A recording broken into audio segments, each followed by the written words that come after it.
Ladies and gentlemen, welcome back to the No Laying Up podcast. Solly here. We are officially halfway through the 2024 year. We got my guy, DJ Pie is here. Hello, Pie Man. Hello, guys. Happy to be with you. Great weekend here in the Upper Midwest. Thrilled to see your faces. Let's talk some golf. Neil Schuster is here. Hello, Neil Icarito. How are you? Greetings, gentlemen. I'm fantastic. Happy July Eve. I cannot believe it's like we're closer. When this pod comes out, we're going to be closer to 2025 than we were to 2023. It's just Wow, man. It's wild, man. It's wild. Every week on the PGA Tour, LPGA Tour, and around the world, Titleist Tour reps work with players to make sure they are dialed into their equipment. That includes Cam Davis, who won the Rocket Mortgage Sunday with his Pro V1 golf ball and 14 Titleist clubs. Why? Why is this? Why? You may be asking. Because it is a crucial component to playing your best golf. And this is a common misconception about fittings. Custom fittings are not just for better players. They're for anyone who wants to play better. A certified Titleist fitter can help any player at any point in their journey find the right clubs to unlock another level of play. You might think like, hey, I'm hitting all these bad shots. This isn't really helping my fitting. No, it's exactly what they want to see. They want to see the misses. They want to know what your misses are. They're going to help you build your equipment and your game around those misses. I experienced this recently. I don't know about you, whether you guys did as well. Your fitter will start to get to know you and your game, you and your specific needs, and that's what drives the fitting experience. You'll be learning about what shots you need, finding the right products to produce results and shoot lower scores. Every club you hit and get fit for will be the exact club that is ordered. There's no guesswork or hoping that the recommendation will work out. So if you want to play your best golf, the first step is simple. Go to Titleist.com and find a Titleist fitter or fitting event near you. I've learned so much in these fitting sessions. They're fantastic. They're awesome. And my guy Aaron Dill lofted me down 2 degrees in my wedges and said, never hit a full wedge again the rest of your life. And it's some of the best advice I've ever received. And so you can get a lot out of these fittings. Trust me. Titleist.com. Find a Titleist fitter near you. Solly, can I throw a little house ad right on the back end of Please. that? Because we had on our Nest podcast, which is for Nest members only, Neil and Cody talked to one of the big dogs in the world of Titleist fitting, JJ Van Wiesenbeck. Neil, I don't think I've told you this in person. God, I love that pod. I'm in a big golf phase right now. I can't get enough. You're in your golf era. I truly. And hearing JJ answer all kinds of questions about basically how should I prepare to get fit was awesome. With hey, what should I be what are people nervous about? How can you allay some of those nerves? What should you tell your fitter? What questions should you have ready to talk about? It was great. So not only, yes, you should get fit. Shout out to our friends at Titleist. Also, I would recommend going to listen to that pod if you're a Nest member, or if you're not, consider becoming one, because it was awesome, Neil. Some Great job. good tour stories in there too, related to Yeah. Cam Young. Told a couple, some fitting stuff with Cam. But go to the nolayingup.com. You go to the Nest section in the menu. You can find the pod there, video pod. But yeah, thank you, DJ. Thanks for the shout out. We'll talk a little bit more about some fitting stuff as well on the back half of this show. Cameron Davis wins by 1 shot over Akshay Bhatia at the Rocket Mortgage Classic. Atia Titakun and Runing Yin won the Dow Championship team event. Marcel Siem won the Italian Open in a playoff over Tom McKibben. The U.S. Senior Open is delayed until Monday due to fog, wind. I'm not positive exactly what it was, but it looked like some weather blowing in there. Max McGreevy won by 1 in Springfield. He locked up his tour card for next year. And Melanie Green becomes the first American player to win in 28 years at the Women's Amateur, which is the Women's British Amateur across the pond over at Port Marnock. That's fantastic. So some birdies and bogeys from the back nine today. It was mostly bogeys coming down the stretch. Yeah, it was. They were struggling to get in the house, baby. It was not primo golf, I wouldn't necessarily say. Cameron Young hit a wayward drive on the par 5 14th hole. He hit a lot of wayward drives on this day, and he would proceed to break his driver he didn't snap it. He just bent it so hard. They showed that part on the video. Like, he bent it. He put the head in the ground and jammed it so hard that it bent the shaft. Damaged it, had to take it out of play, and had to finish the round with a 3-wood. The 14th hole provided the most excitement of the day, I think is fair to say. Cameron Davis hit a moonshot 3-wood that I was like, when he hit it, I'm like, dude, all right, I guess we can clear this water totally fine. And it looked like he absolutely flushed it, hits on the front of the green and rolls back into the water. Inspired some takes as well about that. But I'll just say this right now. I got to throw some penalty flags on some of the strategy on this 14th hole. It did not look like these guys were employing the right strategy. I don't know. Akshay, I think, was going for the green. Ended up just being a layup into the skinniest part of the fairway. Poofy spinner up there that was 30 yards short, 40 yards short. Just really bad swing, but ended up in a great spot. It was those 2 shots, and then Aaron Rye steps up, pulls driver off the deck, hits it within a foot of running into the water, and it skirts all the way up onto the green, and he ended up actually two-putting for birdie. Again, I'm not sure I would recommend that shot ever again, but it was sick, and it looked like it could vault him back into the tournament. But Cam Davis was able to take advantage of the par 5 17th hole, and then Akshay, he just needs to par the 18th. He was unable to birdie the 17th. He just needs to par the 18th. He has 32 feet, which is almost literally right on the line. I think 33 feet is the tour players average 2 putts exactly from like 33 feet. So it's like a full on, like you're not supposed to 3-putt this if you're a tour pro. Akshay leaves it 4 feet 4 inches short and misses the par putt to get into the playoff on the low side. It was ugly, tough finish, but Cam Davis is your Rocket Mortgage Classic winner. Yeah, that Akshay putt kind of felt like the classic, like, don't gas this one. Don't, if it goes in, great, but like, we'll just leave this one short. That's fine. We'll 2-putt. We'll get into a play. Oh my God, I left it 5 feet short. What am I doing? There were some whiffs of, you and I had a match at Detroit Golf Club a couple years ago now. Just awful golf from what I remember. I had a lot of whiffs of that today from some of these guys coming down the stretch. Yeah, it's always fun to watch guys play at a place you recognize. The Akshay putt, I can't believe it was 4 feet 4 inches. It looked like 7 feet. Like I was like, oh God, that's not in the comfy zone at all. And I think it's always hard to feel confident when a guy, with that 6-footer or 4-foot putt, guy trying to make a playoff, and he's using a broomstick or like a non-traditional putter. It's like in the back of my head, it's hard for me not to think like, oh, this guy had some demons. That's the only reason we have this putter. Like that putter is there for a reason. And so, I maybe that's unfair, but you're like, oh God, that's not what he needs right now. So tough one for Akshay, but only 3-putt of the week, and is I know, but that's the second thing. bogey It's of like, the week. that blew me away too. It's like, is that unfair of me to think that? But I'd be lying if I said I wasn't thinking that when he was over that putt of like, oh man, I forgot he's a broomstick guy. Like this is not going to go well. But I don't think Akshay's a demon broomstick guy. Like he's always been a good putter. Like that was kind of his thing growing up in junior golf and everything. I think it's kind of I think it's more of a Bryson situation of like he's just willing to try different stuff and do Gankus stuff and kind of the route that he's chosen towards pro golf. I don't know. It's not a Zalatoris. I think like Zalatoris is a bad comp on this. I think that I didn't say that take was fair, but I'm saying that's what I felt when he was over the putt. You know what I'm saying? It's like I can't help but think that. I do want to go back though. Classic Sunday of golf. I'm gonna be honest. I fell asleep. Nice little cat nap for Daddy over here on the couch. So I missed the Cam Young, busting of the driver. So I start looking around for it because I keep hearing the word, God, he busted his driver. That was not a busting of the driver. It's more like a sprained ankle version of the driver busting, just like tweaked it. It's like I was a little disappointed when I went back and watched the replay. I wish he would have gone full on because he was hitting it all over the yard. Like we don't know though. Like it cut away when it was bent, right? Like bent over, and they never really showed a replay of it, as far as I know. So he may have snapped it in half. Like I don't know if he did or not, but it was damage beyond repair, just like Officer Gillis's pants. You know what? I'm gonna say. I kind of surprised myself at how happy I was for Cam Davis. I don't know why. Maybe it's just he's been around for a long time now. It's kind of snuck up on us. I think how long he's been like a very high level player, and I don't know. I just found myself like very, very impressed with him today. Even the shot that went in the water on 14 still felt like a really, really good shot. He kind of seemed like the only guy out there that was working it both ways, was hitting high shots, hitting low shots, hitting good wedges.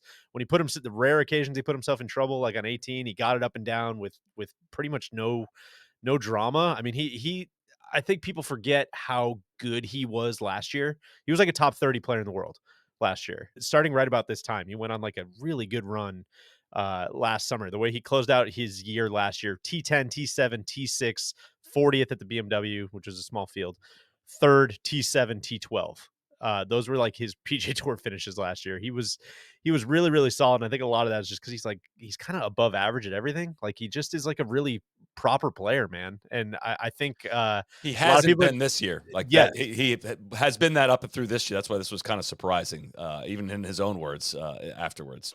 Totally. I think that's one of those, it just kind of snuck up on me, I guess, because he's not a player that's ever top of mind. And we always kind of joke about this with like Rory or, Spieth to a lesser extent. It's like when those guys struggle, they have to struggle like in very much in the public eye. And when a guy like Cam Davis is playing great, you're like, oh, wow, yeah, sneaky pick for my Masters pool, Cam Davis. And when he's not playing well, like you forget about him very quickly. And that's kind of where I was until I saw him up there again today. And I was like, oh, yeah, like where's he been? What's he been doing? And like digging back into it. I mean, I think his driver just kind of became like a liability, it seems like, at the start of this year. And 79, 82 at the Players. I think he shot 78 at the PGA, shot 77 at the US Open. It's just been like, it's been really bad golf. And so he talked about it afterwards, like trying to figure out, it clearly seems like it's a lot of like the mental side of the game. And the first person he credited was a hypnotherapist he started working with, which is epic. I'd like to know more about that. Yeah, of course. Podcast bump for hypnotherapists. I think they got some good run in the KVV Shanks episode. So I don't know. Again, I have no delusions. I know it's not the sexiest win in the history of the PGA Tour. I don't think this is going to bring the two tours together. I don't think this is going to solve pro golf. But it was a very delightful Sunday afternoon. Happy for Cam Davis. Seems like a very nice guy, and I think he's got a hell of a game. I think horses for courses are sick. I think that's Yeah. great. His 2 tour wins are the Rocket Mortgage Classic, both at 18 under par. Corey I don't. Connors situation. Yeah, I don't know. I don't know why. I love when you go to I somebody's just face, slays in Detroit, man. yeah, like I just beats the up this people love him up there. this specific golf course for whatever reason. And it was tough for. I mean, Akshay was kind of starting to get in a little uncomfy territory there. Like if he'd had 3 tour wins at age 22 and kind of just keeps leveling up a little bit with each win. I mean, almost won the signature event last week. I don't know if this is really a level up from the Valero. I'd have to look at the fields. I'm sure are probably pretty similar, but I mean, that would have been, 3 wins in the last calendar year. Was just he's moving very quickly. This is not going to sink Akshay. I don't think. That's all to say. I mean, he did not have his best stuff today. Very bad putt on 17, and also 2 very bad putts on 18. It was. I'd hate to call it nerves, but somebody that's like closed out 2 PGA Tour playoffs before. Like, I don't know if you can necessarily point to like anything in particular on that. The next guy we get to, maybe we can point to that, but feeling for Akshay today because it felt like he was about to take another massive leap. But The PGA Tour notes had a list, Solly. You mentioned 3 wins before the age of 23. You want to hear who's on that list, at least from the last 40 years? young Tom This Kim, I is know that. this is the list Akshay would have joined. And granted, some of the events he's won are maybe a little different than some of the events these guys won. But Tiger, Sergio, Tom Kim, Rory, Jordan Spieth is the list he would have gone on with a dub today. We did this last week. I almost could, repeat what I said last week about Akshay. I mean, continue to find him very magnetic, fun to watch him play, love his swing. I mean, I'm fired up that he's, I don't know if arriving is the right word. Like, it didn't end well, but like to put himself, like, that's 2 weeks of just really, really good golf over 8 days. So you're starting to see like it's becoming a habit, and I think he talked about it too. He's like he's getting more comfortable with being uncomfortable, and I think these are really good reps for him. So I find myself rooting for him, is what I said last week, and I feel even stronger about that this week. Yeah. I have officially started a Google sheet, like I said I was going to last week, Neil, about the NLU record, like for putting a claim on things. And I said he's going to win a major. Did you say he was going to win a major? I forget what your answer was, but I think I had to, right? Okay, Like, yeah. So DJ's got to get on record. Does Akshay win a major? I'm gonna say no. Did you guys see that tee shot he hit Oh. directly into the tree? Yeah, that was see sick. some of the poofy spinners he's hitting. Like, no thanks. Love it. Oh gosh, this is a great lesson. And like, I don't remember what I said last week. Truly, so that's why we have the record. Some guy hit me on Twitter today. Was like, remember when Neil called Cam Young electric? It's like, I probably did. I don't remember doing that though. But I can unpack that take here too. I mean, I really did. Yeah, sure, I probably did. That's true. Yeah, that's I don't know, man. Well, I feel like I'm kind of almost like going through the household budget here, and I'm looking at like, what do we have to spend for the year? It's June. What have we spent so far? We've already given out too many majors. Yeah, We need exactly. to cut. Yeah. We need to cut somewhere. Akshay, I'm sorry, you're not getting one. It's gonna have a long career. It's gonna have a very long career. I know he and young Tom Kim have a lot of golf in front of him. Unless his back explodes. Why don't you go ahead with our next segment here? Yeah, so I asked you guys, trying to do things a little differently here, maybe, and I'm just gonna have you. You can go one of 2 ways, right? So I'm sure you both have 2 lists in front of you. Things you love to see, things you hate to see. All right, so I want you to compile this. We're just gonna go around the horn until we kind of run out of topics. I'm gonna kick it off and just say things you hate to see. Solly, I believe you were alluding to this earlier. Just Cam Young's entire thing today, man. Like that's tough. People have turned. People have turned. Yeah, and it's tough when the guy gets. I don't know, man. He's kind of like anointed already, and without a victory on the PGA Tour, and then you kind of look that way. It's very joyless. God, shout out to CBS, the extended cut of him just like dog cussing himself, just fuck this, fuck you, fucking asshole, fuck, and I'm like, whoa, they're not even like cutting away. Like this is sick. Yeah, it was tough to watch, man. Some of that, like that wedge into was it 15? That's like high school golf stuff, man. Just like swinging the wedge 150%, like coming up 30 yards short, ripping it off the front. I'm like, ugh, this is like not close. Can I give you a sample of the question? I sent a call out for questions for tonight's show. This is not all of the Cam Young questions we got, but this is a sample of them.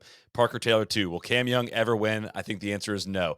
Eat and sleep golf. Give us the best comp for the from the past for Cam Young's demeanor on the course. I'm struggling to think of one. Always seems to look genuinely irritated to be out there. At Ewan_Greg. Does Cody need to apologize for Cam Young? KB Sports Talk 17. Over under 0.5 Cam Young career victories. At Nick for McKella. Cam Young, question mark? That's the question. Project RSL. I've seen enough of Cameron Young. Can we send him to live? Wellington Golf. Is Cam Young allergic to winning? That was a sample of the Cam Young questions that came in. Nobody had any Cam Davis questions. Oh, All about Cam Young.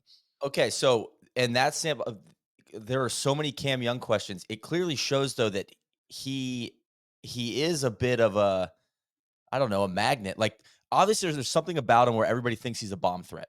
And like, Yeah. yeah, is it the 8 runner-up finishes? I think it's something else, though. I think it's just like clearly the guy can mash. Like, his combine numbers are off the charts. Like, Got he tools. It's projects true. well as a pass rusher, Just but he strikes just out too can't put it much. all together. His comp might not even be in golf. Yeah, I know It might be exactly. from another. There's The never been guy's a anyone like him in total golf. bomb threat, and everybody knows it, and so that's why these questions are rolling in, which is what I think is sweet. It's like, well, clearly y'all are asking this because you think he should be a killer. Yeah. So yeah, I mean, I I find also that want to fascinating. stake my claim on the like. I'm way in on Cam still. I Like I like him. still think I really like him. I think he's like I watched the same broadcast today. I would come to the same conclusion as many of these people, but I don't know. There's still something about him that I'm like, I like that he's. I don't know, man. I like that he's fired up. I don't really care that he's pissy. I don't know why I It's put him in that the camp dog versus some other cussing, the people. bad self-talk, how Yeah. I mean, God, that's like, "Hey, bud, I've been there," like, "Why don't you step inside in between my ears for a round?" Like, that's not helping. I know it's not helping me, it's not helping you, but at least it's a little relatable. Uh, I found it funny that he broke his driver. He was 11th this week in strokes gained off the tee and broke his driver during the final round. Like, still in contention, had a chance to win this tournament still, and broke his driver. And maybe it was a good thing for him because he was maybe better off hitting the 3-wood at that point because he was struggling with it today. But then proceeds on the par 5 17th, 570 yards into the wind on a soft golf course, hits 2 3-woods onto the green and yeah. 3 putts it, of course, as I was. So he has a 2-wood. And you see it in the video with Cody, the video they did at La Costa, but also we are talking to JJ on that Nest pod, and he's got it. He kind of tinkers a lot, according to JJ. He's got a driver that he's set up to fade, and he's got this 2-wood that I believe is 13 degrees that he sets up to hit a draw with. So it's kind of like his two. It's kind of like a mini driver. It sounded like, but Didn't look like the mini driver club or well, I whatever. don't. It's not. It's a Okay. but it was described as a 2-wood to me. That's what that's what JJ said he built for him. So I don't know, but it sounds like he's been, he's fiddled around with a bunch of putters. I don't know. He's had gone through a few different caddies. Like, it seems like there's just kind of a lot going on. He's got a couple young kids, and I think a growing family. So I think he's fascinating dude to watch struggle, honestly, because you're like, he has all the tools in your head. You're like, hey man, maybe we find a second serve. Maybe we don't need to like hit it like 198 ball speed every time off the tee. Like, the way he lashes at the ball is both awesome, but also like maybe we need to dial it back a little bit. I don't know. Which we did a driver video that I'm sure is probably going to come out somewhat soon at one of the title shoots earlier, I guess maybe even at the end of last year. And we talked all about that, like exactly that, like kind of second servy, like I'm not, I don't need to go after it. That's been my biggest lesson on the PGA Tour is, like I just need to hit more fairways. It's not all about power and overwhelming golf courses. And so I have a photo. I'll put it on Instagram or something, but like I'm sure I sent to you guys like how high he was teeing his driver for a while. I don't even know if he's still doing this. I don't think he is, but I mean, it looked like a par three or something, and he's teeing it so low, and still just like putting all kinds of ball speed on it, just like was having way more control with it. So I think he is willing to try a bunch of that stuff. It's just I don't know. I mean, I guess this is a big negative column, which today was a very negative day. He also shot 59 last week. Yeah. Like I don't think he's totally like in the woods. So it's Yeah. like it's such a fun. I'm with you, Neil. Like it's like whoa, I want to be along for this ride. This is fascinating. Well, clearly he I don't think he has any social accounts, which I respect the hell out of.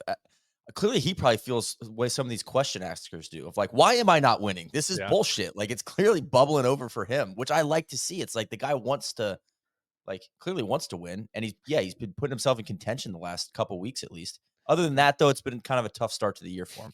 It is, and as much as I am rooting for him and like him, it is. This must be how you guys felt about Big Tone when he would get in contention before winning like 18 times. Of just like, yeah, it's not gonna go in. Like those putts weren't even like close to going in today, and I had no belief that they were gonna go in. Like it was just like should have broke the putter instead. The putting Yeah, does look just eye test wise, the putting looks a little mechanical. It doesn't look comfy. It's like it's very stiff, and that's that I always hate. I always hate that. It's like, let's just loosen it up a little bit. The Big Tone comp is well noted, Solly. I mean, yeah, that's very fair. I don't know. There's something about the dog cussing that I'm like, at least he's like trying to win. Yeah. Big Tone was just like, no, please don't take the cameras off me, please. No thanks, no box. that might be projecting just a little bit. All right, let's move on. Solly, what do you got? Where are you going? Things I love to see. This little amateur run we've been on has been fun to watch, Oh, yeah. particularly Miles Russell, 15-year-old kid from here in Jacksonville that he ended up not making the cut, but I actually watched a fair amount of the golf on Friday. He was on PGA Tour Live on ESPN. Plus, he had it to 4 under on the day, chipped in on the par 3 on the back 9, like gave it a serious run of making the cut, didn't end up making it. But I love like obnoxiously young kids like coming out and like playing on the PGA Tour and succeeding. And everyone that I've talked to some pros. I know a pro here, a longtime pro that like caddied for him in a qualifier here in Jackson when he was 13, and he was like pulled me aside as like, "Yo, this kid, like not your normal prospect, not your normal like young AJGA player. Like this is the dude. Here's the junior players champ. For those that don't know, PGA Tour did a video with him walking around with Scotty Scheffler this year at the Players, which was cool. But I hope he gets a lot more opportunities because he's fun to follow, fun to watch. And also we had Luke Clanton from FSU shot even par today. Could have had a much better day today and finished T10 this week. And Neil Shipley no longer qualifies as an amateur, but somebody whose amateur career we followed, and he finished T20 this week in his first pro start as well. So kind of a fun little jolt in the summer have been some of these amateur performances. I think didn't Ben James make the cut too? I don't know if he's still an amateur or not, but he was on the He Walker did. Cup He team last T44. year. Yep.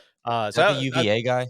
Yeah, that's what I was going to shout out. Kind of on my list as well. Things you love to see was just the sponsor exemptions at Rocket Mortgage was really sweet. I mean, it was a lot. All those guys you just mentioned, plus Jackson Coyven, who's like was probably the best freshman in college golf last year. The best freshman, won all 3 of the season-long awards. Like he's not getting enough run, I don't think, but sounds like he's a stud muffin.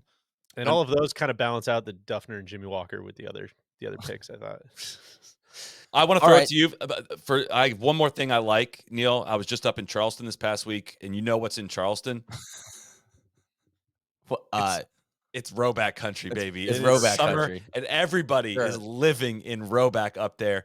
You already know we think they have the best polos and hoodies on the market, but their everyday shorts are the most versatile shorts on the market. They have elastic waistband for extra comfort and fabric ready for any activity. They have a really clean look. We wear them with an untucked polo on the course sometimes, or with a workout tee to go on a walk around the block. They're incredible. They're fantastic. They're my favorite pair of shorts to wear around the house as well. We always talked about how comfortable the Roback polos are, but the designs are what help make these the best polos on the market. Fresh off of a release of really fun golf prints that are a play on words. If you're a golfer, these things are for you. Beyond the hoodies and Q-zips, the Roback crew necks might be our new favorite item. The fabric is buttery soft. It's got perfect stretch. It can be dressed up or dressed down. You can wear them over a polo for a nice look, or with joggers for a relaxed fit. And as soon as you feel the fabric on this, you're going to know exactly what we're talking about. If you haven't already, time to load up on some Roback, both for yourself and for others. Code NLU at roback.com for a generous 20% off your first order through the end of this week. That's RHOBACK.com, 20% off bottoms, Q-zips, hoodies, and more with code NLU. Summer isn't the same without Roback. So sorry, Neil. I just got really excited for another thing I love this I week. always love to shout out our friends at Roback, and I'm going to shout out the Blitz Tech tees and just the t-shirts. I've Yeah. been living in those. So one other note there. All right, I'm going to go with things you like to see to start it off. Kind of in the amateur realm here, Union Home Mortgages getting some ambush marketing in at the Rocket Mortgage Classic. Luke Clanton having the Union Home Mortgages hat on. Double I mean, blunder. what a coup for Union Home Mortgages. Just get like, oh my God, he's in contention. Just dancing all over Rocket Mortgage. I love it when the mortgage rivalries ramp up at these golf tournaments. Unbelievable stuff. You love to see. I want Union Home Mortgages to swoop in and like exceed the donation from the 313 challenge as well, just to absolutely stunt on Rocket Mortgage even harder. God, Neil, Well, why don't we snake? we could Well, yeah, snake let's just draft snake it. back. Yeah. So I'm gonna say things you hate to see. How stingy Rocket Mortgage is with the 313 challenge. It's unbelievable. They're trying to solve the digital divide. And Deej, you said it best. It's like $1,500 for a birdie, like or $2,500, $10,000 for a hole in one. Do you know how hard it is to make a hole in one? And you're like, that's gonna buy like 15 iPads. This is bullshit. Like Digital divide. Come on. I think the digital divide's a little bigger than it's that, guys. the dumbest. And then they bring the guy into the booth to talk about it. Like they're super proud of it. It's like, well, guys, if we're gonna pour all this gas on this 313 challenge, like let's at least make it interesting. It's a bad contrast when we're paying these golfers, like when the purse is $10 million and you're throwing 10K for a hole in one. It just doesn't feel right to me.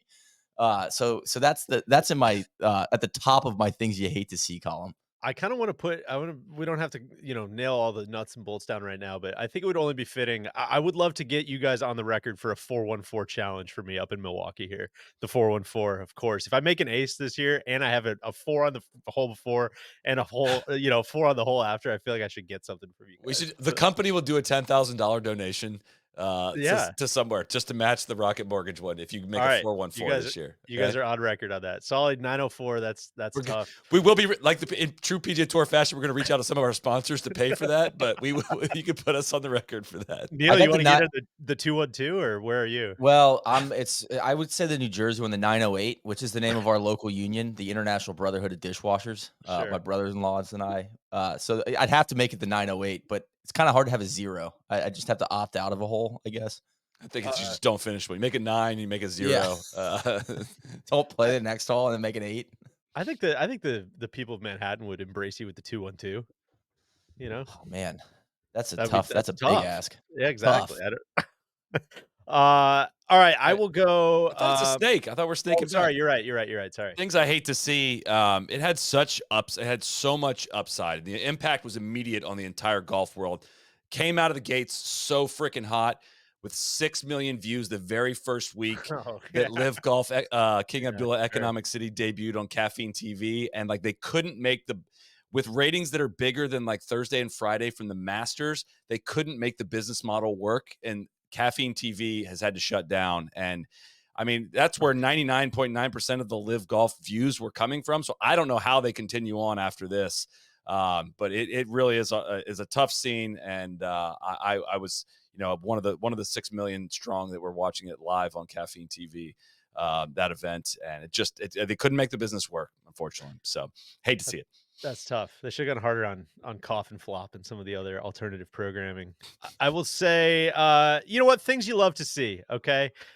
This one got a ton of run, of course, on the front end of the week, but I wasn't on Twitter a bunch this week, so I kind of missed it and caught up later. But the whole Nick Benz Monday qualifier story was great. Oh yeah, guy works part-time, almost full-time at a Golf Galaxy, just kind of funding his his habit and picking his spots on where he's going to play pro golf. Gets through the pre-qualifier.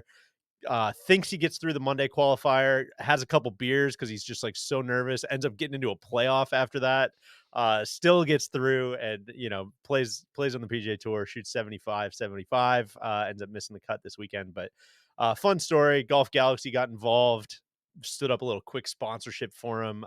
Ryan French, Monday Q Info had a bunch of stuff all over that. So that was, that's just stuff that makes you feel good. Fun story. You do love to see that.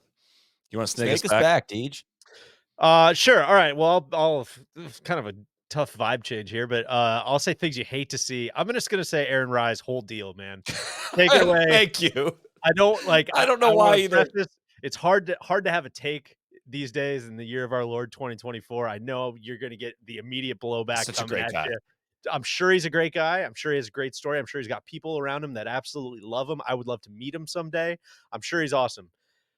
Just the whole golf aesthetic is not for me, and it even goes beyond the double rain gloves, which I even forgot about. Like I don't even care about those anymore. I stopped caring about those a couple years ago.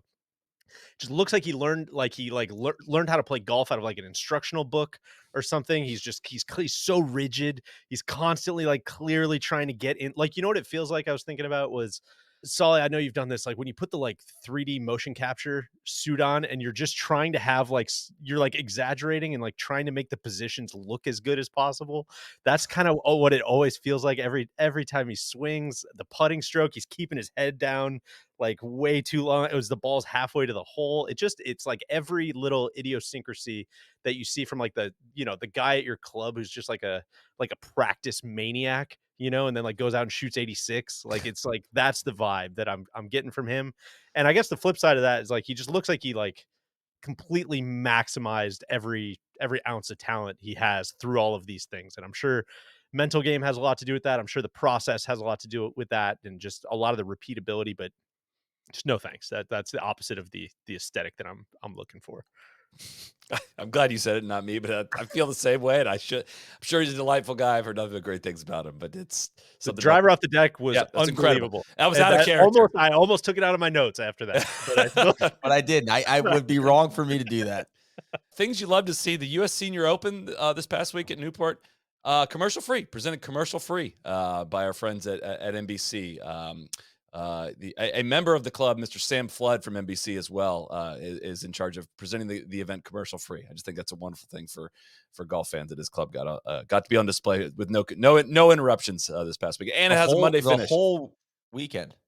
That's what Like I've all of heard. the golf. I did not watch. Listen, I was not available to watch it, but I've gotten reports that it was presented commercial free, at Wow. least for large periods of it. I was told it's the whole thing, but I don't know that to be true. But you love to see that. It's great. It's All great right, that can happen. I'm gonna hit you with something you love to see. I actually really liked Akshay's response, demeanor, like the way he handled missing that putt. What is clearly just a tidal wave of disappointment and frustration. I thought he kind of swallowed his emotions really, really well.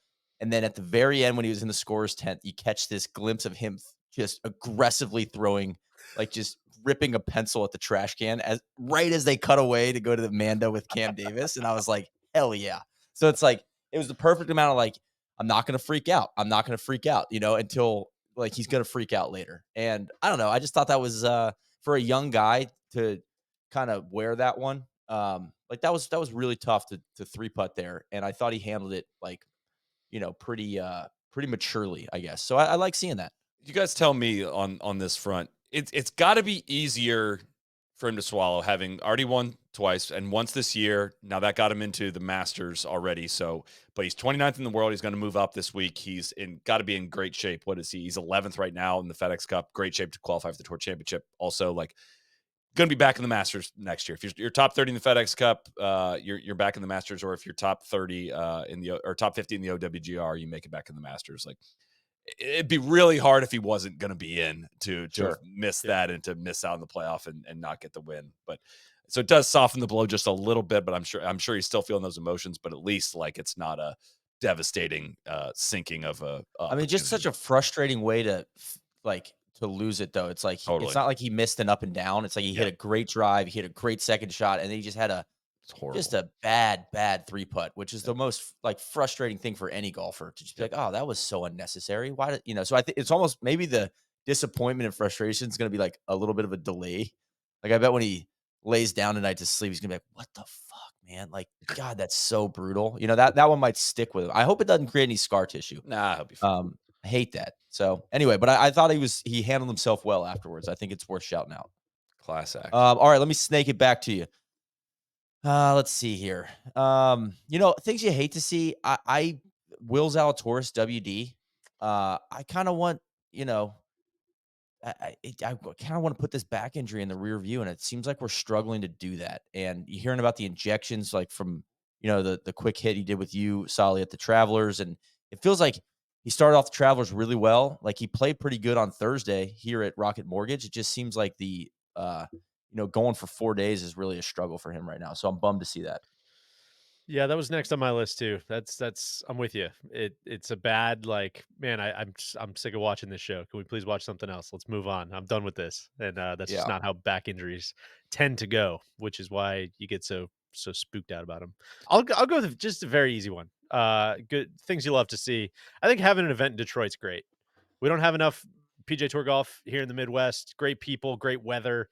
I wouldn't say I'm the biggest Dan Gilbert fan in the world, but I like when the premier hometown company turns out for something like this. Just it I know it's not like the best possible showcase of the world of professional golf, but I still think it's a W that this event exists, and it seemed like a good turnout, and I don't know. This event weirdly like is easy to shit on, but I also think it's a net positive.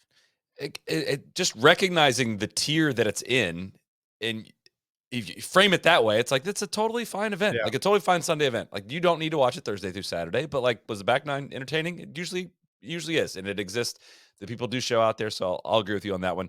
Also, love to see the Italian Open finish was fantastic, and the grandstand they had behind the 18th green. Like, honestly, look, you like walk down the stairs off one of the hospitality, and you're like on the fringe. Like, it was the closest I've ever seen a green. The pin today on 18 legitimately looked like it was about looked like it was a pace and a half from the front left of the green. Looked like a greenskeeper's revenge pin. Marcel Seam won that, as we mentioned, in a playoff, but I watched the highlights back on that this afternoon. It was looked like a really You fun you time. gotta imagine that, like, the, bleacher vendor, like, just started putting them up, and someone came out and was like, "Hey, those are too close. You want us to move them? Nah, just leave it. It's all right." Just Like, Also, that's too late now.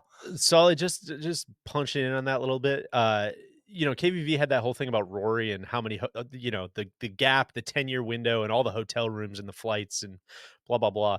There, there's a whole other like conversation to be had about people like Marcel Seam, right? Like that's like Rory's like minor leagues compared to that guy's like 42, 43.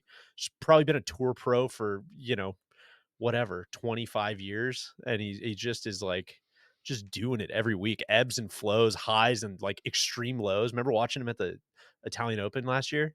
He was just like falling apart in front of us. It's like, God, that you got to go to the next Oh week yeah, after this. Like, that sucks. and And then he goes and wins the same he event go, this yeah, year. he comes back and bounces back. It's just I don't know. There's a cool circle of pro golf filled with guys like that are worth shouting out every now and again. As a reward for the people that are watching on YouTube. Like, again, this was the third round image of how close this hospitality. I mean, they're within 25 feet of the hole. It's like a These Steve people. Bartman setup. Yeah, that's Yeah, incredible. it's very sick, but that's all I have from my list. I got one more. It's kind of related to Detroit, but when I see Detroit Golf Club, I just think of Gus Johnson and his little dog. Same. Member out there when we filmed Taurus Sauce up there, I just will never forget Gus Johnson rolling through the bar with the dog, and I just that things you like to not see but think about is just that whole thing. It's great.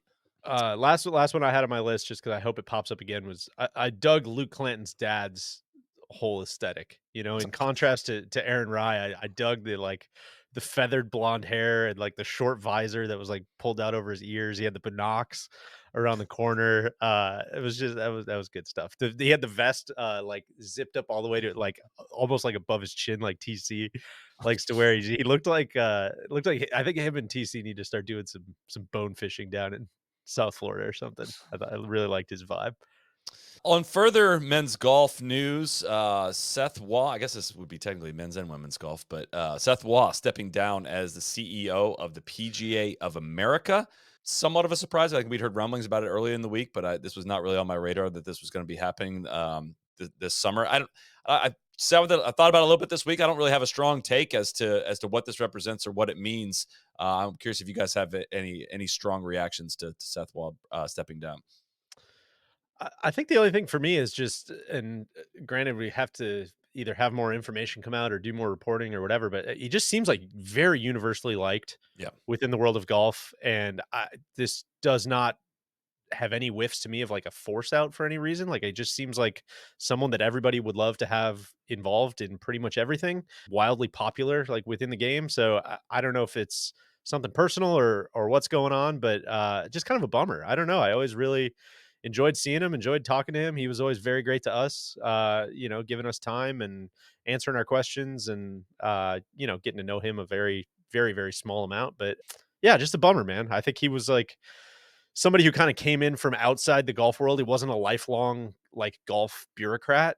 I know he had a past life, which I'm sure people have some strong opinions on, and you could either do some more reading or not into his world as you know leading the world of a high powered bank. I think it's interesting when someone like that does step into one of these golf organizations and probably runs it a little differently. And I don't know. Like I said, everybody just seemed to really speak highly of him, and so I hope all is well. And I think it was a net again, just a massive net positive having him around, and kind of leaves a big hole, I would think.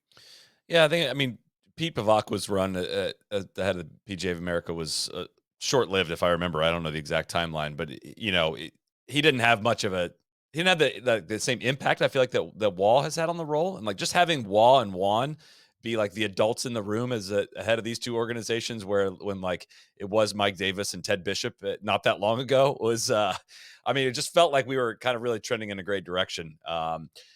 My only other like thought I had here was and I told Seth this directly too. Like I did not agree, obviously, with his takes on the distance debate and his stance on that. And that was, I don't know if him being out would change the position of the PGA of America on any potential rollbacks or anything like that. But that was the one thing that came to mind that I thought was disappointing in terms of their stance and statement on that, and kind of aligning with the PGA Tour on that ahead over the USGA and RNA was just the only step that I feel like he's taken that I had a strong reaction to, that I did not agree with or was not indifferent to.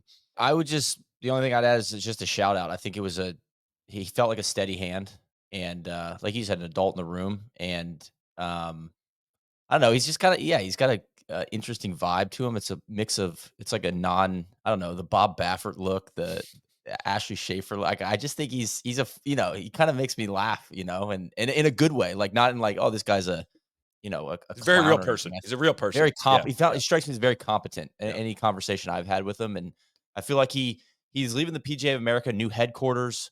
Like some of that stuff, like when you look at like athletic directors and stuff, it's like, can you get something built? Like that's always like going to be on the resume of like, yeah, we're going to Frisco. Like that's a big move for the PGA of America. So I think he left the organization better than he found it, is I guess how I'd sum it up. I would agree with that, definitely. Bizarre story this week about the stance the Dutch, I guess their Olympic committee, I hope I'm phrasing it right, has taken in terms of Joost Luiten was the number. The Dutch have a rule that players must be either top 100 in the world or top 36 in the Olympics ranking to compete in their sport. So through the actual golf competition qualifications for the Olympics, Joost Luiten qualified for it, and Van Dam is allowed to compete because there's a carve out if you finish top 8 at a tournament with a strong field, and she finished second at the Spanish Open. She gets to compete, but Joost Luiten will not be allowed to compete in the Olympics despite qualifying for it through the Olympic criteria, but didn't qualify through his own country's criteria. Yeah, I don't really know what to say about this one. So I think we're gonna have to go to our Dutch correspondent. You need to make sense. You need to Yeah. tell us what's going on here. What is this? Is I this just believe like are they trying to crack down on waste? Or is there a big like why is the government sending these like feeble athletes? We should be spending that money on healthcare and infrastructure instead. What the hell what's going on? The only thing I could think of is the Dutch have this phrase about like I forget I definitely forget what it is in Dutch, and I won't translate it very well, but like basically like the plants that grow too tall, like if you grow too tall, like you get your head cut off, you get cut off so you fall in line with everybody else. But I don't know if that necessarily applies here, but it this doesn't seem like a cultural necessarily a cultural thing. I'm like, oh yeah, that sounds pretty Dutch to me. Yeah. Like they're proud of their country, they're proud of like their Olympic records and speed skating and a lot of stuff like that. I was very surprised at just saying like, no, you're not. We're not going to send you to the Olympic. Like the part that doesn't make sense is like, and this has been pointed out by several people this week, is like Rory Sabatini and CT Pan won medals at the last Olympics. They were ranked like 180th and whatever in the world, not in the top 100 in the world, and they won medals for their country in this sport, and like that could have massive impacts. I doubt. I don't know if Slovakian golf is like thriving after that, but it could have an impact. Pride didn't hurt. Way down the road. So I don't know why you wouldn't these athletes that are representing your country around the world in the sport as it is, not on the biggest stage representing you guys. But That's a sick take. Yost Loud, he's a little too big for his britches, man. Cut this bitch down to size. We Frank Bensel made back-to-back aces at the U.S. Senior Open, which was absolutely sick. I don't know if that'll ever be matched. It definitely will never be broken. I think it's fair to say. Maybe at the top of the Rock Champions Tour event, but on the par 3 course. But made back-to-back aces in the U.S. Senior Open. Proceeded to bogey the next 4 holes after that, which was also fantastic. But the odds of that were 67 million to 1, which honestly seems like it'd be higher than that. I think those are the odds of making 2 aces in one round. Got it. Okay. Like the odds of making 2 aces back to back were not even calculated by the article that I because I there's had only read. probably like a handful of courses where you could do Exactly. it. Yeah. Yeah. Neil, maybe that's a challenge for the rest of this Ah, year. That's sick. Unreal. Jeez. Want to give a shout out to our friends at Pinehurst. For 125 years, Pinehurst Resort has been the home of American golf, yet there's never been a better time to be there. The championship legacy of Donald Ross's masterpiece, Pinehurst #2, endures as the U.S. Open's first anchor site, with 5 U.S. Opens scheduled to return over the next 2 decades. Did you guys like the last one? Huh? Did we like the last one? We're going to love coming back to Pinehurst a little bit more frequently. Gil Hanse's redesigned Pinehurst #4 or #6, home of the first U.S. Adaptive Open. And those are just 3 of the 9 championship golf courses to experience at Pinehurst. And after testing your game there, you can grab a few wedges, enjoy a loop at the Cradle, our 789-yard short course that's been hailed as the most fun 10 acres in golf. And off the course, you can indulge in an array of craft beers brewed on site at Pinehurst Brewing Company, or relax with your buddies in the stylish North and South Bar. Pinehurst continues to evolve, making it much more than a bucket list destination, but a place to return again and again. Go to pinehurst.com now to plan your visit there. God, the North and South Bar is so good. And they also have Pinehurst #10 now, which is very, very cool as well. We can truly in the ad copy, you can't list off all the things that they're either renovating or adding, or the offerings they already have. They got to keep a rotation going because it's freaking amazing place. So this was an odd one that came out this week. Chambers Bay potentially in talks to host a live golf event. There was a story according to the Tacoma News Tribune. Executives from Pierce County said they expect to talk with live over the next few weeks.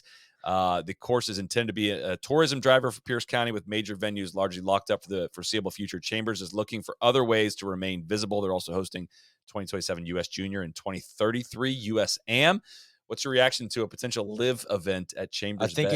I think it's really smart by live. Similar with Nashville. Like that's a market that would show up and show out for any type of pro golf they can get. And I think this is exactly in the U.S. is the strategy that I think live should be taking. And I think Chambers, I don't want to say they've been shunned, but everybody's like, oh, the U.S. Open didn't go well there. It's like, well, it didn't go well there then. They've changed the greens. It's like that part of the country needs more pro golf. And if the PGA Tour is going to ignore it, then I don't blame them for having a discussion with live.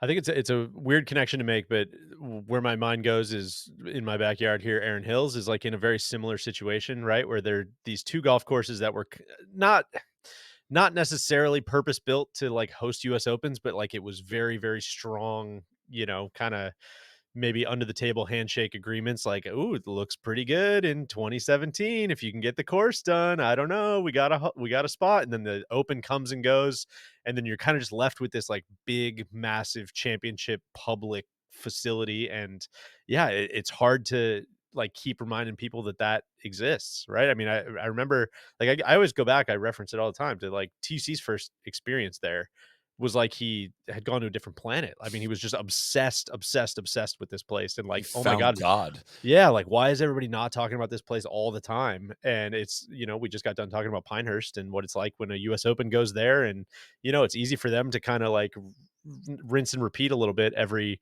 now 5, 10, 12 years to kind of say like, hey, here we go again. Let's remember this, book your trips, go feel what it's like to play #2. And a lot of these courses don't have that same opportunity. And I think the USGA is trying to, give them some, They had the U.S. Women's Am there. let them wet their beak where Yeah. they can, right? It's less USGA for me. It's more, this is where the PGA of America, it's like, these feel like PGA Yeah, championship courses. totally agree. They're both public, like both of those that you just Or named. PGA Tour.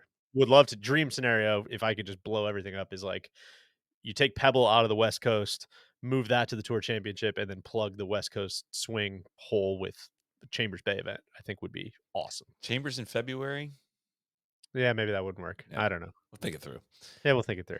I'll say this. This is what I've called for out of Live is like put something on the table for us. Like Bolingbrook in Chicago is not putting something on the world for the. You've taken so much off the table for golf.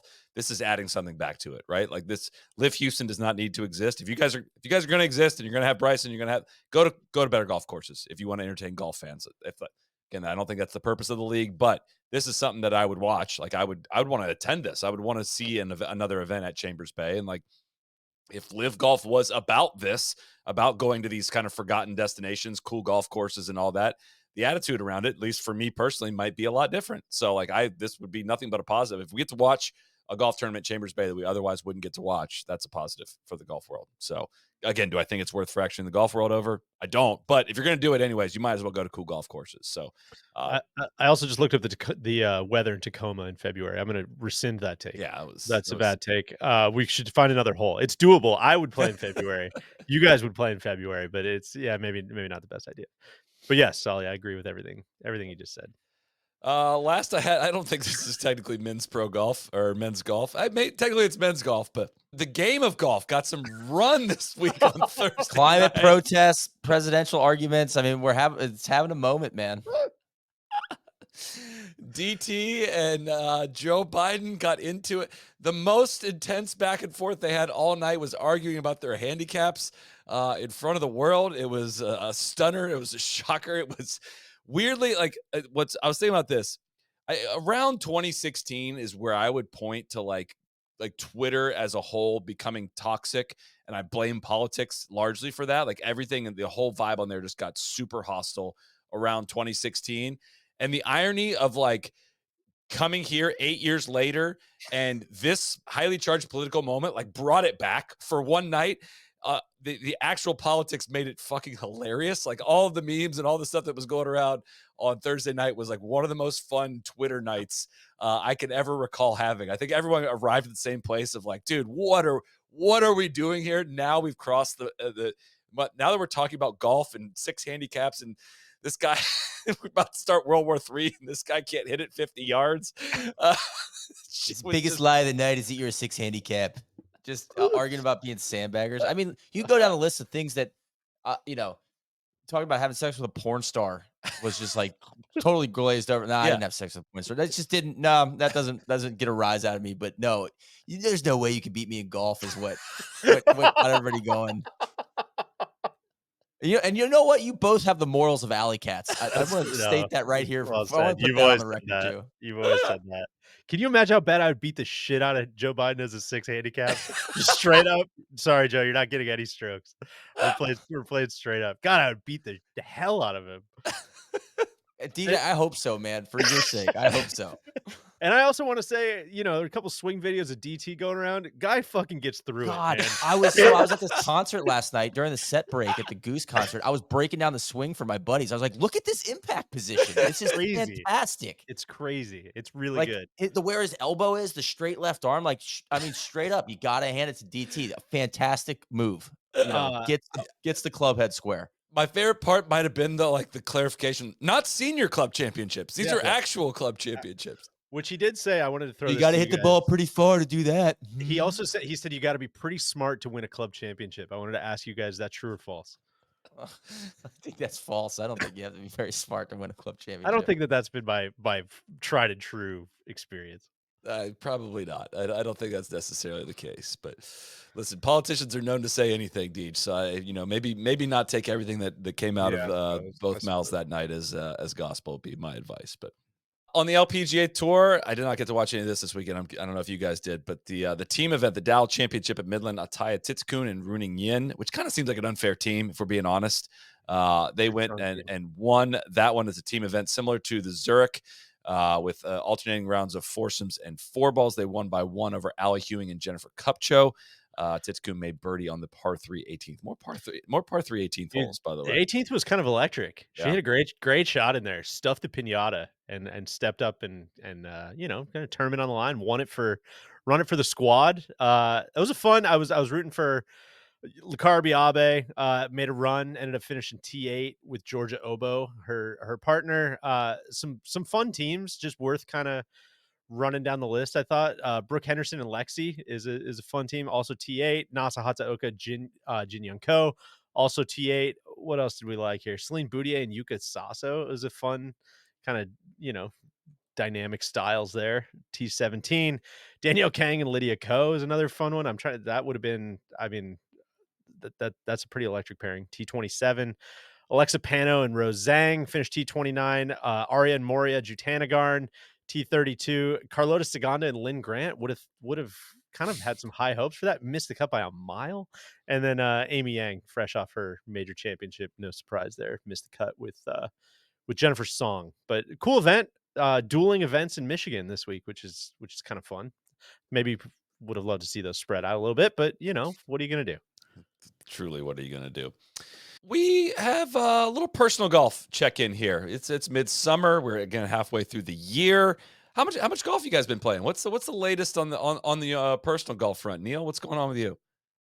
Fatherhood's definitely taking a hit to the practice regimen, as is living in New York City. But I played in I qualified for a Met Golf Association Public Links Championship. I played in, I think, 3 weeks ago.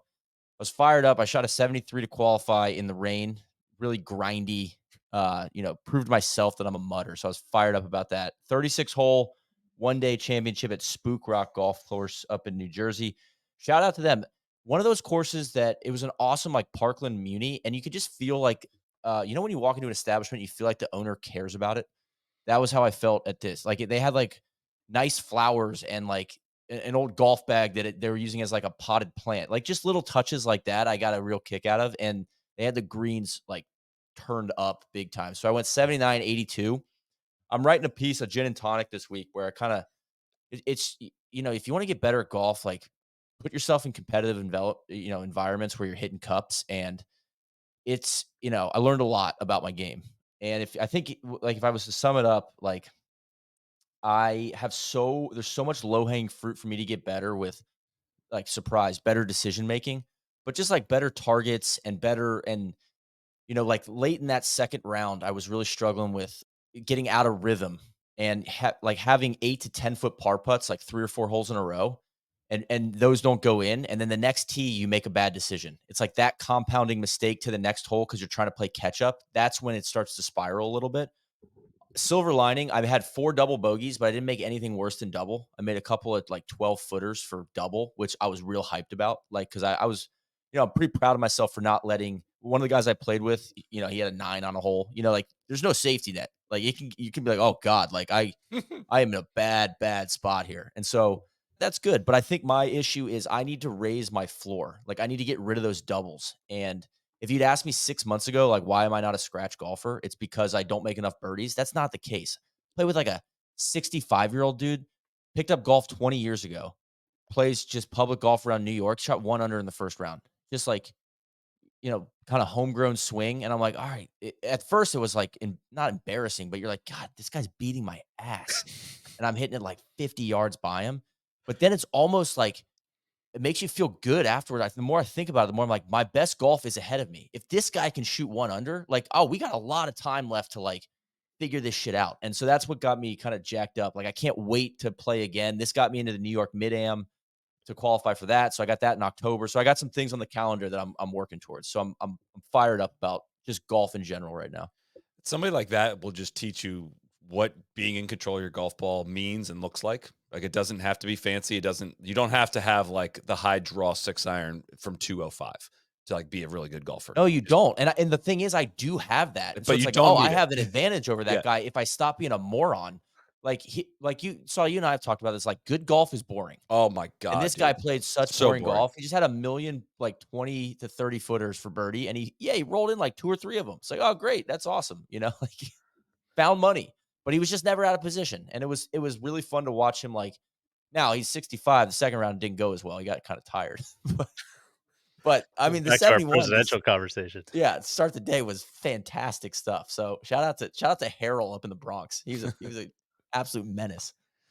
Pie man, Uh, some updates been coming in from you in our NLU golf game Slack channel. yeah, I go. You know what? My game ebbs and flows.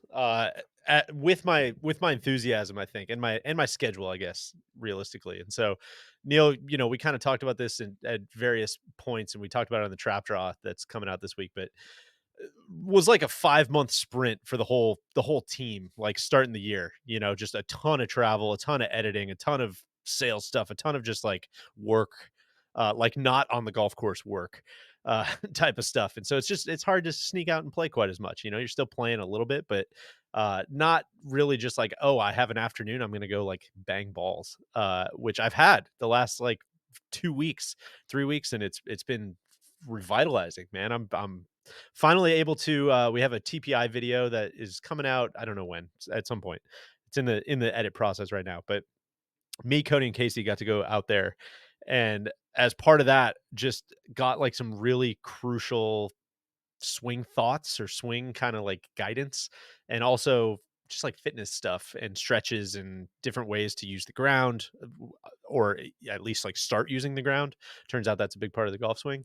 Nobody had ever told me that, so I started implementing some of that stuff, and yeah, we're starting to see some dubs, man. Went out to I was very lucky to get an invite out to the Blue Mound Country Club here in Milwaukee last week. Kind of careered it, a little 73 Woo! out there. Tasted Joe Biden, had a great day out there. It was a true, like, here's where I struggle, Neil. I one of my I think double-edged swords are like the best thing and the worst thing. Sully, I think this is why I've traditionally played well against you, although I've kind of dropped off recently.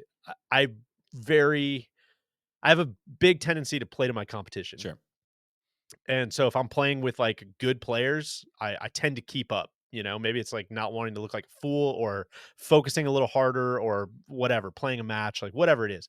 When I'm playing with good players, I tend to play better. When I'm not, I just lose any kind of focus or edge, and I just play really poorly. And so it was just not that it was, I mean, it was like literal $5 Nassau, but it was like just a really good group. Everybody was playing well, and you just kind of get that like upward momentum going, where it's just like, oh, it's like impossible to make a bogey. It's just a Yep. matter of like whether or not we're gonna make a birdie. And it's just a really fun day. So it's been working hard. We've been putting in some range time, and hopefully that keeps going. Throughout the summer here. Neil, I know that the dad slowdown's coming. So before September 18th, we need You got to. to soak in this meaningless It's competition while you exactly can. right. I played a meaningless competition myself, a couple of them actually. Played a WSGA event out at Washington County Golf Course, which is kind of like a little mini Erin Hills right down the road. Kind of like the public muni version of Erin Hills. Uh, I said this, I think, during the US Open. It probably got lost on like the back end of one of those podcasts, but hit up your local golf association if you never have. They Yep. probably, it's not like they just have the state am and the state mid am and the state match play. Like they probably have a bunch of like net partner 1 day little like pretty meaningless tournaments, but they're so freaking fun to get out there and go play. And you pay whatever, $100, and you get a golf cart and a bucket of balls and a hot dog, and you maybe a towel or something, and you go out and play 18 holes and see where you stack up and hit cups and do the whole deal. It's a blast, man. So I Or if you're, like the pub links, you had to be like an under an 8 handicap. I understand not everybody's at that level. Like we do have like the NLU events, like the we have our roost, like our local clubs around. So like the refuge events are handicapped. You still get that kind of, I don't want to call it meaningless competitions. I think the word low stakes but meaningful. It's like sure. it gets you going though. Like Yeah. I don't know. Anytime there's organized competition, I kind of live for that stuff. And I think it has added a ton of enjoyment to golf for me. It's kind of revived it, playing in the, like the MGA stuff. It's just, I don't know. It feels like, it feels worthy of your, attention and passion is how I feel about it. I'd say YouTube people, let us know in the comments if you want to see Neil filmed during a tournament round of golf, because multiple. I wish I had more Wish hands I to had more raise, hands. because I want to see What, that, we brother. can do that. I Mic'd didn't up. want to show up at the pub links though and be like, yo, check it. Like the guy that one shot like 10 under, Like it's like, oh, here's this What's up, fucking guys? Welcome Italian back guy. Have to you the channel. seen me? I show up to Solo, Gasparilla, lose solo my 43rd guy's got a camera crew following him around. What do you Like, that's think not the my vibe I tournaments wanted are to. like? Do you think I'm good? We're filming it because I'm really good? No, it's No, well, give me you've played in the Gasparilla a few times. Give me a chance to get my bearings. Maybe we'll try to do something at like the mid-am and just lean into it. Like, yes. yeah, I'm not gonna win, guys. Don't worry about me. We're not filming mine because we think I'm gonna win. It's to see how you run the gauntlet, man. Let's see how you do Man it. in the arena shit. Yeah. I'd be happy to. I love it. I can't get enough of it. Solly, how's your golf game? I have not played a whole heck of a lot. I actually played my first round at Timuquana, my home club, in 3.5 months last Friday. Wasn't going in with any expectations, but it was like almost had like such a hard reset that I went to that round of golf and I literally said, any other round I play, I'm like, I can tell you where I am in relation to par at any moment of any round, essentially, unless I'm like 11 or 12 over. Sometimes I lose track at that point, but I can always tell you exactly where I am. And I went to this round and said, literally, what I'm going to do, I am going to try to count how many greens I hit today. Like I am going to my goal. The only thing I'm counting today, it's a 0 or 1 for every single hole. And it's all right. I said, I'll get you, if you hit a green under regulation, that counts as 2. Like that's what you're going to do. That just count that. I was amazed at what that did to my game off the tee. I stopped kind of mindlessly swinging at shots and it just became how can we hit, where can we aim this ball and what kind of swing can we put on it to not be behind a tree in a bunker, like not be at a spot where I couldn't get the next shot on the green. And I drove it way better than I normally do. And I hit 16 greens and hit 2 under regulation, didn't make a damn thing, and shot 1 under par 71 without even hitting it good. Like I didn't even like hit it that good. I just was like strategizing the right way and like had the mindset in the right way. And it was boring. I honestly didn't even have fun doing it. Like I'm not, so boring. Stop talking about it. I was just like, I was somewhat bored. I mean, I'm aiming wedges in the middle of the green, honestly. It was almost like the DJ Pie no pin challenge. But it was just like, and I starting to ramp up a little bit. I played a couple rounds in Charleston this past weekend. I just played this morning at Yeaman's Hall. Like starting to ramp up a little bit and just dialing that kind of strategy in a little bit more, like learning a little bit about when to be aggressive and like when you can go after something and blah, blah, blah. But just get your front number, get your front pin number and the flag number. Like stop just gunning the flag and saying, all right, it's 159. That means 9 iron. Because if it's 135 front, 159, that might not be 9 iron because 9 might put you past the pin. And you just have to like actually use your brain a little bit in it and dedicate to it. And man, did I had 3 lip outs today. I missed birdie putts on 10, 11, and 12, all from inside 10 feet. Made a really dumb bogey on the 4th hole. And I shot 66 today. And like I floated home down 95 from Charleston back. I put the brand new GT3 in the bag, the driver, and I've very quickly found something with that one. It might the fairways out there are wide, so that might be contributing to how well I drove it this week. But coming off extremely flush, ball flying, and golf for however brief this moment is, feels very easy right now. And it was a handicap record. It was a back tee. Second time in my life I've shot a back tee 66 ever. I've shot a few from lower than that from up a tee box, but I've never done. How about that? The kid careered it today. No wonder we got the personal golf check-in segment on. No, this was on the agenda before. I'm just kidding. This was DJ's idea. The boys are kind of dancing all over Seth Rainer's grave right now. Yeah, I know. That's one thing. Rainer, I dominate Rainer courses for whatever reason. I mean, they're not that Blue Mound was very, very soft, and there was no wind at all. And it was just like huge greens and huge fairways. Let me flip it back around. You know what I did on Friday? I went out and played a 6:06 a.m. tee time at Diker Beach here in New York. It's like there's Rainer did that after Marine Park and Diker Beach are like the 2 Brooklyn courses. Marine Park's better. I've never been to Diker Beach though, and 3 of my buddies that stink first of all, at golf. I've never heard of a 6:06 tee time. That's incredible. Yeah, and there were it was a parking lot stacked up. They're sending people. We were the second tee time off, and there was like 15 people trying to. You got that time. Was the first? They were like trying to steal like the tee. Like they were like, almost like, oh, maybe these 6:06 guys aren't going to show up. It was like kind of fending for yourself at the first tee. It was crazy. What was the first tee time? 6:03 or how were they? It was like 6 a.m. I think it was 6-minute increments. And then of course we make the turn, and some single just like jumps in between us. I'm like, oh, what have they done here? They just let you on. But I went out with my buddies that are just getting into golf, and they kind of like. I was like, I made a joke to one of them. I was like, why don't I was like, Mike, can I get a look for the tee time? Like, what the, well, he's like, oh, I didn't think you'd want to play with me. And my point is, I love that kind of golf of like those, like my buddy Mike shot his first time he ever broke 100, he shot 99. I was so fired up to like be there and like witness it. And then DJ, to your point, sometimes I in a round like that will just, yeah, I'll go shoot a lazy 83. But no, I think that early I shot a 73 and I felt, it's easy course. Course is in great shape, not a good golf course, but they keep it like greens were good. I was pretty impressed with it. And it was kind of fun to see that like spectrum of golfer. Like he careered it and I played well, like on a very different level. That's so much fun to like witness of like he's so fired up to shoot 99, you know? And like, yeah, he's like a 28 handicap. It was sick. It was so much fun to watch. What was your scouting report on Mike? What does he need to clean up?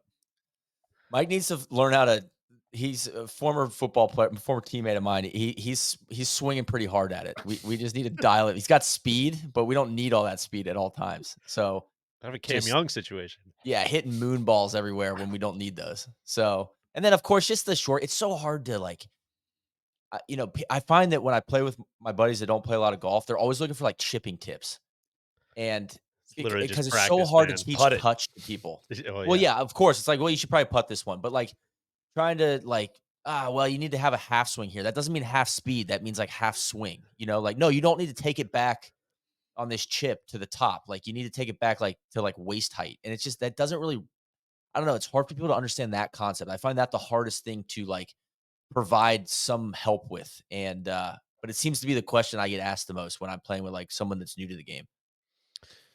A little something that I don't remember where I picked up this tip or if I just was messing around with it, but a shot I've been working on. I was talking with Luke Boatwright, who are the member of our NLU community that I was playing with this week, and I was telling him about like if I have like a 60-yard shot now, I'll take like my 58 degree and I will like open the face almost like I'm hitting a flop, like grip it like very open and make like a 75-ish yard swing. And like I always pictured if you would do that, it would flop the shot straight up in the air.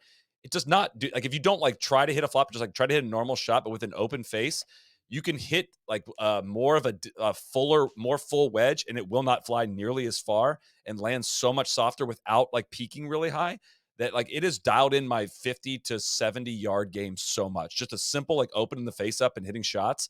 And I showed it to he did it once. He was like, man, I don't know if that is that a common technique that people would use. Maybe that's a very obvious thing, but I've started doing that and it has helped I so think much it's a on those bit. shots. It's because I kind of picked that up at TPI when we were out there in Maybe that's where December, it was. Yeah. but it's a bit of a 301 class.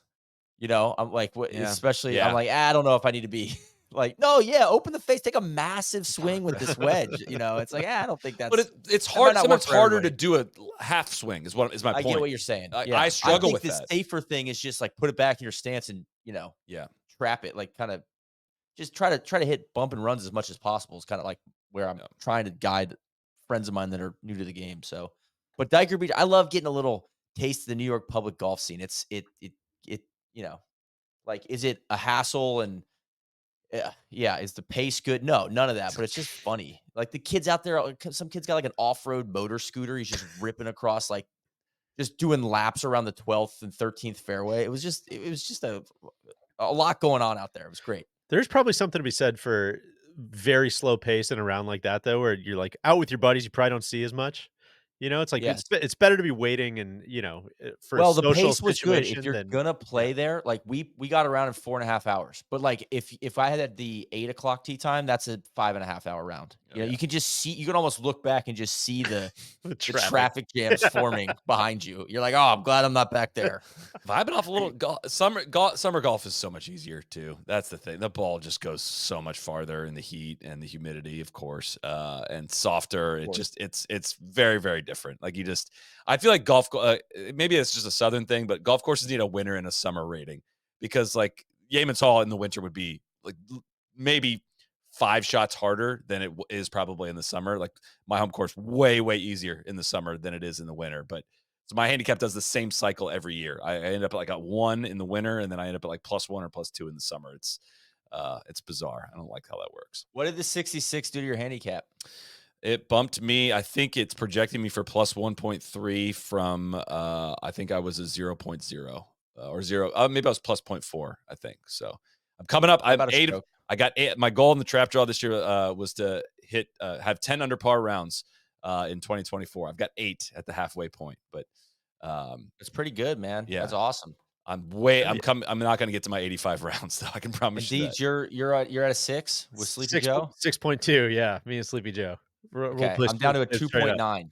I Okay. that Diker Beach 73 got me down from 3.3 to 2.9. What's the lowest you've been?